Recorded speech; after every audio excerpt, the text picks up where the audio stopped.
Mingalabar Kumya, I'm Angus Watson with the top stories for DVB. Burma's parliament will begin its election of the country's new president on the 17th of March.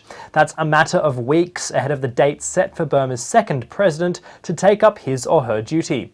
The National League for Democracy will get to pick the nation's leader, but at this stage won't be able to install their own party chief, Aung San Suu Kyi. She's blocked from the role by a constitutional article. The election-winning party's selection will likely be the result of in-depth discussions between the NLD leadership and the military, which holds the keys to constitutional change.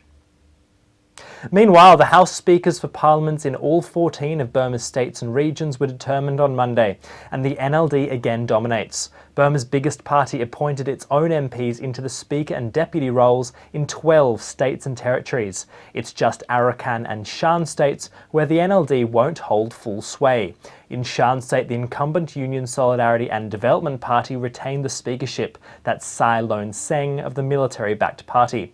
In Burma's west, the Arakan National Party appointed two of its own to guide the tabling of legislation in that state. That's San Choa La and Bo Min. All eyes will now be on the selections for Chief Minister, a role that will be chosen for each state by the President. Shan rebels, the Restoration Council of Shan State, celebrated the state's National Day over the weekend. Celebrations at the group's Loi Taleng capital focused on a military parade. Soldiers of Armed Wing, the Shan State Army South, marched in step past leaders including Yord Sirk. He signed a nationwide ceasefire agreement with the Burmese government last October. The 7,000-troop-strong army has since been engaged in fighting with fellow rebels, the Ta'ang National Liberation Army. The full colour and the vibrancy of Chinese New Year was on show in Rangoon's Chinatown on Sunday afternoon, as Burmese of Chinese descent gathered to mark the start of the Lunar New Year.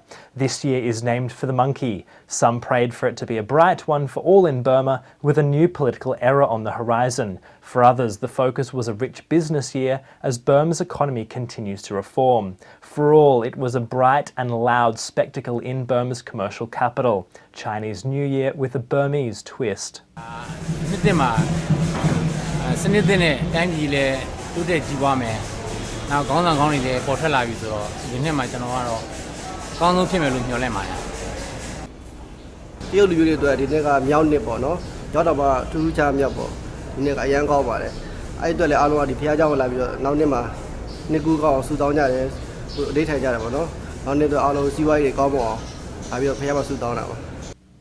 You can find more on all of today's top stories at dvb.no. Bye for now.